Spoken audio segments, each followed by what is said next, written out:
For more than 10 years I've been exploring Balkans on motorcycles, and in this video I want to share how I personally see each of these regions, what I liked about them and how I feel they are different from one another. Keep in mind what I'm talking about here is a road-focused travel. When we speak about off-roading through Croatia, Montenegro, Bosnia and Albania, the experience can be completely different. But when we speak about road tourism, where you mix culture experiences, scenic roads and exciting riding, what I'm sharing is exactly from that perspective. Among these four countries, Montenegro is what I would call boutique or showroom of the Balkans. On such a small territory located right in the center of the region, you can find absolutely everything. I would say Montenegro represents the Balkans at its best. Here you have the seaside, dramatic mountains, old Yugoslav roads full of serpentines and twisties, huge elevation changes and beautiful lakes. Everything. The distance between all of these places is just a few hours. You can ride from the coast to the high mountains within the same day and experience a completely different environment. That's what I personally love about Montenegro. You also feel strong Venetian influence along the coast, especially around Kotor and Piras, blending beautifully with Orthodox traditions. It is a very compact, very diverse and easy to explore country.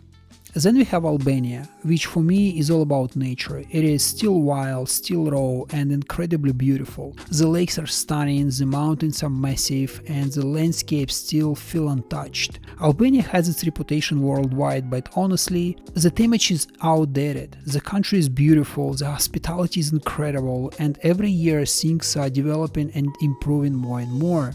I love Albania for the scenery, for wildness and the feel of simplicity. And then we have Bosnia. For me, Bosnia is mostly about culture. I would not say it has the same type of dramatic riding destinations as Montenegro or Albania, not those single places like Durmitor or Teti where the landscape is completely stealing your attention.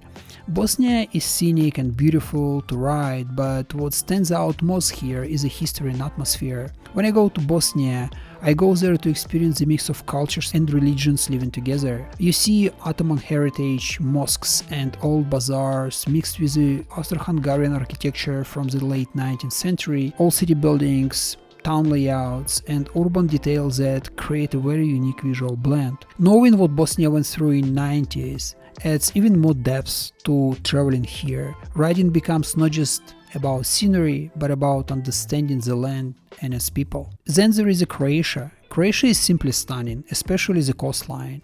This is where Croatia truly shines for riders. The coastal highways with the sea views, endless curves and small seaside towns create an unforgettable riding experience. Riding by the water, feeling the rhythm of the road and passing through the old coastal villages is something very special. And of course, there are islands, Hvar, Korčula, Mljet and many others. The ability to ride in the morning on the mainland, take ferry and continue your journey across the islands gives Croatia an extra travel dimension. If we speak about tourism, Croatia is mostly centered around seaside experiences, similar partly to Montenegro in some regions of Albania, but Croatia has built its identity almost entirely around the coast. I wouldn't treat these countries equally because each one gives something different, but if you're limited in time and want to experience the Balkans as deeply as possible in a short trip, Montenegro is probably the best single choice.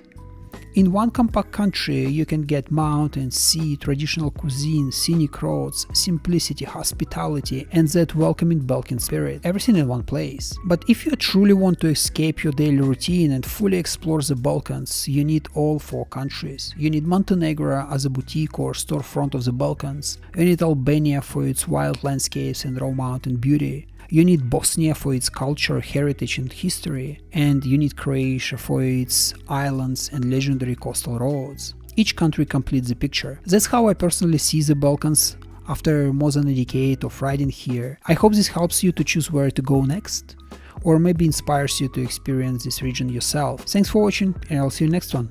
Cheers!